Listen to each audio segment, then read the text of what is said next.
আমার সন্তান আর দুনিয়ায় বেঁচে নাই। মা চিল্লায় কাঁদবে আর বলবে আমারে আম্মু বলে কে ডাক দিবে? ও আল্লাহর বান্দারা, কেউ ডাক দেখবা, কেউ দৌড়াবে কাফন কেনার জন্য, বাবায় বলবে কেউ যা কবর খনন করার জন্য, আবার কাউকে পাঠাবে গরম পানি কর, আবার ছেলের চির বিদায়ের গোসল দাও, কেউ যাবে বাঁশবাগানে কবর খনন করার জন্য। রে যুবক, এর কয়দিন আগে দেখছো বিদেশ থেকে টাকা নিয়ে আসে, গাড়ির মধ্যে ছেলে মেয়ে সহ বাড়ি যায়, রাস্তায় বাড়ি যাওয়ার আগে পানির মধ্যে পইরা মহিলাও মারা গেছে, বাচ্চাও মারা গেছে। দেখো নাই? এরে আল্লাহর বান্দা, এই তো দুনিয়া। ওই বিদেশি লোকটা হাউ মাউ করে কান্না করে, আমার জীবনটা শেষ হয়ে গেল, আমার কোলে বাচ্চাটাও মারা গেল, আমার সামনে স্ত্রীও মারা গেল, বাসা পর্যন্ত যেতে পারলাম না। কিসের যৌবনের বাহাদুরি করো? পানির মধ্যে তাকায় দেখ যুবকের লাশ, ঘুমের বিছানায় তাকায় দেখ লাশ, গাড়ির নিচে যুবকের লাশ। ওরে মায়ের কান্না শুরু হয়ে যাবে, তাকাইয়া দেখবি রে যুবক, আপনজনের আইসা তোর গায়ের গেঞ্জিটা বেলেট দিয়ে কেটে কেটে রাখবে, গোসল করাইয়া যখন কাফন পরাবে, খাটে উঠাবে, মসজিদের খাটিয়া ঘরের দরজায় তোমারে আমারে খাটে উঠাইয়া যখন ঘর থেকে জানাজার ময়দানে নিবে, আম্মা জান জানালা দিয়া চিৎকার দিয়ে বলবে আমার বাবারে কই না, শেষবারের মতো একটু চেহারাটা দেখাইয়া যাও, আমার বাবারে আর জীবনে বুঝি দেখতে পারবো না। চির বিদায় দিয়ে দিবে সবাই। জানাজা পড়াইয়া ওই বাগানে যেখানে দিনেও কেউ যায় না ভয়, ওইখানে তোমাকে আমাকে শোয়াইয়া মাটি দিয়া বিদায় হয়ে যাবে। ও যুবক বাবা, মনের আশা পূরণ কইরা তো গুনাহ করছো, এবার তওবা করো, মনে মনে আমার আল্লাহকে ডাকো আর বলো হে আল্লাহ, আমার মতো জেনারেল লাইনের যুবক হইয়া যদি রাস্তায় গাড়ি চালাইয়া নামাজ পড়ে আমি কেন পারি না? আমার মতো জেনারেল লাইনের যুবক যদি চাকরি করে নামাজ পড়ে আমি কেন পারি না? আমার মতো যুবক যদি জেনারেল লাইনে থাকিয়া ব্যবসা করিয়া নামাজ পড়ে আমি কেন পারি না? আজকে থেকে তওবা করে নিলাম। আমার আল্লাহকে মনে মনে বলো হে আল্লাহ, জীবনে আর নামাজ ছাড়বো না, দাড়ি কাটবো না, আর বেপরদায় চলবো না। মা বাবার দোয়া নিয়া, শিক্ষকের দোয়া নিয়া, ওলামায়ে কেরামের দোয়া নিয়া নবীজির আদর্শ মতো চলবো। ও আল্লাহর বান্দা, পর্দার আড়ালের মা বোনেরা, অন্তর ভরে দোয়া করো, আল্লাহর কাছে তওবা করো। ও দয়ার মালিক, জীবনে আর কোনোদিন বেপরদায় চলবো না, স্বামীর মাল খেয়ানত করব না, আর মোবাইলে সময় নষ্ট করব না। ও আল্লাহর বান্দারা, তওবা করার যদি নিয়ত হয়, খাঁটি তওবার নিয়ত যাদের আছে, অন্তরে মুনাফিকি যদি না থাকে, খাঁটি তওবার নিয়তে দুটো হাত আমার আল্লাহকে দেখাইয়া দাও। আয় আল্লাহ আমাদের তওবা কবুল করে নেন। আয় আল্লাহ তওবার উপরে মজবুত হয়ে চলার তৌফিক দান করেন। আয় আল্লাহ আমাদের জীবনের গুনাহমুক্ত জীবন দান করেন, গুনাহের প্রতি ঘৃণা জমায়া দেন, নবীজির আদর্শ মেনে চলার তৌফিক দান করেন, আমিন। এরকম ঘটনা জমিনে আছে না নাই? খাকো বাদ আবো আতিশ বান্দান বামানো তু মুর্দা বাহাক জিন্দা আম। উজানি একটা জায়গা আছে, কচুয়া থানা, চাঁদপুর জেলা, কুমিল্লার পাশে। এর পাশে আর একটা জেলা আছে নোয়াখালী। নোয়াখালী জমিনের এক সন্তান, কোটিপতির সন্তান, বাবায় টাকার বালিশ বানায় ঘুমায়, বলতে গেলে এই পরিমাণ টাকা। এর সন্তান কোন এলাকা? নোয়াখালী। বাবার টাকা পয়সা বাদ দিয়া বের হয়ে গেলেন ঘর থেকে, না টাকা পয়সা দরকার নাই, একটানে চলে গেলেন ভারতে দেওবন্দ। মাওলানা হলেন, কেরাতে সাবা পড়লেন। এরপরে রশিদ আহমদ গঙ্গুহি দরবারে গেলেন, সেখানে বায়াত গ্রহণ করলেন। তাজকিয়ার সবক নিয়া বাইতুল্লাহর পাশে গেলেন, পাশে এক মসজিদ একটু দূরে, ওখানে গিয়ে তেলাওয়াত শুরু করলেন। মক্কার মানুষ বড় আশেক হয়ে গেল। হুজুর আপনার বাড়ি কই? কয় বাংলাদেশ। আপনার তেলাওয়াত এত মজা লাগছে, আমাদের মসজিদে আপনি ইমামতি করেন। ইমামতিতে রাজি হয়ে গেলেন। কিছুদিন পরে বিবাহের প্রয়োজন। সৌদি আরবের মানুষ এতটাই পাগল হয়ে গেল, মেয়েকে বিবাহ দিবেন, তবে শর্ত বাংলাদেশে নেওয়া যাবে না। এই শর্তে বিয়া হয়ে গেল। বিবাহ করার পরে কিছুদিন থাকলেন, রশিদ আহমদ গাঙ্গুহি চিঠি লিখলেন, ও বাংলাদেশের কারি ইব্রাহিম, বাংলাদেশে গিয়া তাড়াতাড়ি খেদমত শুরু করে দাও। হযরতের চিঠি ভাইয়া বিবিকে বললেন, যাবা নাকি থাকবা? শর্ত তো না নেওয়ার। বলে আমি যাব। পরিবারের অনুমতি নিয়ে দেশে আসলেন। নোয়াখালীর জমিন বাদ দিয়া চাঁদপুর জেলার কচুয়া থানা, ওখানের এলাকার একটা নাম উজানি। হিন্দুদের মালিকানা, বিশাল বড় জঙ্গলওয়ালা জমিন খরিদ করলেন। করার পরে ভেতরে পরিচ্ছন্ন করার জন্য ঢুকলেন। গিয়ে দেখে একটা গম্বুজ দেখা যায়। গম্বুজের ভেতরে একটা বাঘ তার বাচ্চাকে দুধ পান করায়। ওই গম্বুজটা এখনো আছে।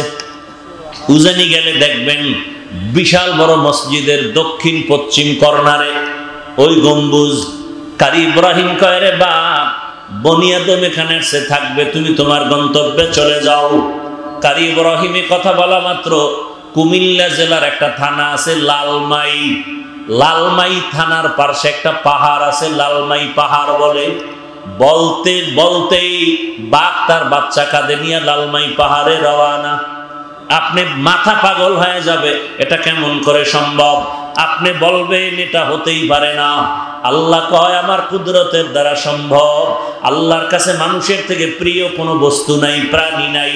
আর মানুষের মধ্যে আল্লাহর কাছে সবার থেকে দামি, ইন্না আকরামাকুম ইনদাল্লাহি আতকাকুম, যারা আল্লাহর মহব্বতে তাকওয়ার উপরে চলে তারা আল্লাহর কাছে দামি। এইবার যারা একটু মাস্তানি ভাব নিয়ে বলে তোমরা এই কথা মানি না, শিরিক করছো, আপনার কাছে আমার বিনয়ের প্রশ্ন জবাব দিয়া তারপরে যাইয়েন, আপনারাও জবাব দেন। আপনাদের গ্রাম অঞ্চলে গরু দিয়া চাষাবাদ করেনি? করে। যারা চাষি গরুর হাল চাষ করে এরা কত ডিগ্রি পাস? BA pass? সাধারণ মানুষ, তাই তো? কথা বলেন না কেন? সাধারণ মানুষ। আচ্ছা আমাকে বলেন, সত্য কথা মানেন আর না মানেন স্বীকার করবেন তো? আচ্ছা, ওই যে চাষি গরুটারে নিয়ে চাষ করে, গরুরে যখন বলে গরু দাঁড়া, কথা শুনে? গরুরে যদি বলে ডানে যা, যায়? বামে যা, যায়? মাঠের মধ্যে 500 হাঁস পানির মধ্যে ওরা ঘুরতেছে, হাসতেছে, খেলতেছে। সন্ধ্যাবেলা মালিক মহিলা যখন ডাক দিছে, 500 হাঁসগুলো খোলামেলা অবস্থা থেকে বন্দি খাঁচায় আসে? আসে? একটা চাষির কথা যদি গরু শুনে, তাকওয়াওয়ালার কথা বাঘ শুনবে না কেন? এটা বুঝার মতো তোমার মেমোরি নেই, জিবি হ্যাং হয়ে গেছে, কপাল পুড়ছে তোমার। আল্লাহ হেদায়েত দান করুন। আউলিয়ারা কারে আকবা ইখতিয়ার, জাহেলারা কারে দুনিয়া ইখতিয়ার। খারাপ লাগতেছে আপনাদের? আল্লাহ তাআলা বলেন, আম্মা মান খাফা মাকাম রাব্বিহি ওয়া নাহান নাফসা আনিল হাওয়া ফাইন্নাল জান্নাতা হিয়াল মাওয়া। হাশরের ময়দানে আল্লাহর আদালতে দাঁড়াইয়া হিসাব দেওয়ার ভয় অন্তরে জমা করিয়া যারা দুনিয়াতে গুনাহ ছেড়ে দিবে, আল্লাহ ওয়াদা করেছেন আমি তাকে বিনা হিসাবে জান্নাত দিয়ে দিব। জান্নাতে যাইতে চাননি? কি আল্লাহর বান্দারা যাইতে চান? হিসাব দিয়া না হিসাব ছাড়া? আল্লাহ সবাইকে কবুল করে। তা আল্লাহ কি বলছেন? গুনাহ থেকে নিজেকে বাঁচায় রাখো। গুনাহ থেকে বাঁচার উপায় কি? গুনাহ থেকে বাঁচার জন্য দুই দিকে দুই মেডিসিন লাগবে। যেমন গুনাহ করে ফেলেছেন এরকম লোক এখানে নাই? হাতের গুনাহ, চোখের গুনাহ, জবানের গুনাহ, অন্তরের গুনাহ করে ফেলেছি, শয়তানের ধোঁকায় গুনাহ করেছি, এখান থেকে কেমনে বাঁচবো? আবার সামনে যতদিন আমি হায়াত পাইব গুনাহ যেন আর নতুন করে না হয়, জবানের দ্বারা যেন গুনাহ না হয়, হাতের দ্বারা যেন গুনাহ না হয়। সামনের জীবনে গুনাহ থেকে বাঁচবো কি করে? দুই গুনার থেকে বাঁচার জন্য দুই মেডিসিনের প্রয়োজন। মেডিসিনটার নাম হলো আল্লাহর ভয়। কার ভয়? হর কে দারত খৌফে হকদার দিল মাদাম জন্নতুল মাওয়া দেহদ উরা মাকাম জুজবা হকচি জে মখাজ ইনসুজা ফজলে উআ মস্তে দর জুমলা জাহা। পেছনের গুনাহ থেকে বাঁচার জন্য যে মেডিসিন লাগবে নাম হলো আল্লাহর ভয়। সামনে জীবনটা পবিত্র রাখার জন্য, গুনাহমুক্ত রাখার জন্য যে মেডিসিন লাগবে এর নামও আল্লাহর ভয়। আরবিতে এই ভয়টাকে বলে খাশিয়া। কোরআনের ভাষায় ভয়ের নাম তাকওয়া, কোরআনের ভাষায় এই ভয়ের নাম খাউফ। লাউ আনজালনা হাযাল কুরআনা আলা জাবালিন লারাআইতাহু খাশিআন মুতাসাদ্দিআন মিন খাশিয়াতিল্লাহ। এই ভয়ের নাম তাকওয়া। ইয়া আইয়ুহাল্লাযীনা আমানুত্তাকুল্লাহ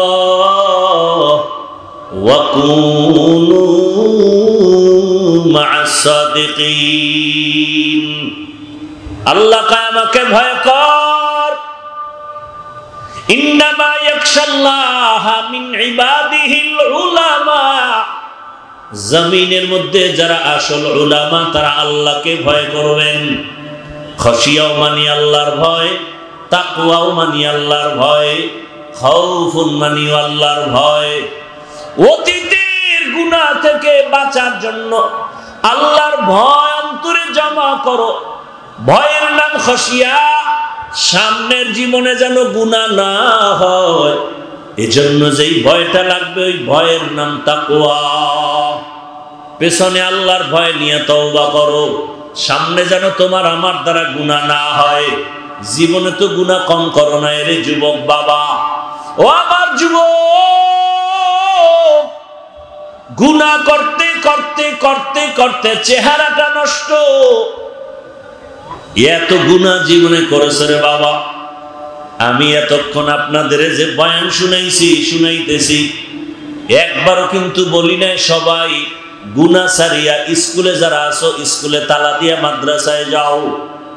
একবারও বলি নাই তাবলিগে যাও। একবারও বলি নাই আমার মতো হুজুর হও। একবারও বলি নাই তুমি পীরের কাছে যাও। কি বলতে চাই ভালো করে শুনো হে যুবক বাবারা। দুনিয়াটা কিছুই না, তুমি স্কুলে পড়ো। আমি হাফিজুর রহমান তোমাকে সাহস দিয়া যাই, দোয়াও করে যাই। স্কুল ছাড়িও না, কলেজ ছাড়িও না। বান্দা তুমি ওখানে লেখাপড়া করো। চাকরি যারা করেন ওখানে চাকরি করেন। ব্যবসা যারা করেন করেন।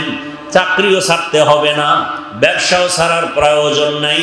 বরং আমি পরামর্শ দিব ওখানে থাকিয়া জান্নাতের পথটাকে বেছে নেওয়ার চেষ্টা করেন। এখন বলবেন স্কুল কলেজে পড়িয়া জান্নাত পাওয়ার পথ কেমনে পাই? চাকরি রাস্তায় থাকিয়া কেমনে পাই? ও আমার যুবক, তোমাকে আমি কলিজা দিয়া দোয়া করে গেলাম, তুমি স্কুল কলেজে লেখাপড়া করে ডাক্তার হও। দোয়া করি তুমি ইঞ্জিনিয়ার হও, তুমি প্রফেসর হও। দোয়া করে গেলাম। আমি হাফিজুর রহমানের দোয়া কবুলের গ্যারান্টি নাই, তবে ময়দানে বহু আল্লাহর বান্দা আছে যাদের আমিন ফেরত যাবে না। আমিন ফেরত যাবে না এমন আল্লাহর বান্দা আছে না নাই?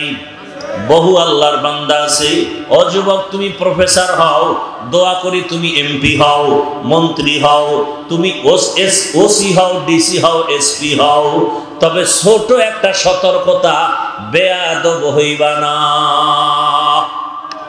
কি হইবা না? বেয়াদব হইবা না। বলতে পারো হাফিজ ভাই ডাক্তার হব বেয়াদব হব না, তার ব্যাখ্যা কি? ভালো করে শুনো রে বাবা, 3 জায়গায় বেয়াদবি করবা না, করলেই মরার আগে তুমি পঙ্গু। ভালো করে মনে রাখিস যুবকেরা, ভালো করে পারলে লিখে রাখ, ভালো করে। 3 জায়গায় বেয়াদবি করলে মরার আগেই বিচার শুরু। 1 নাম্বার জায়গা মা বাবা, 2য় জায়গা তোমার শিক্ষক, 3 নাম্বার জায়গা উলামায়ে কেরাম মুরব্বী। আল্লাহর জাতের কসম, যদি মা বাবার সাথে বেয়াদবি করে বদদোয়া নাও, খোদার কসম জীবনে তোর মরার আগেই জীবনটা ধ্বংস হয়ে যাবে। মরবি না, মরার আগে শাস্তি পাবি বিছানায় শুইয়া, মানুষের জুতার বাড়ি খাবি।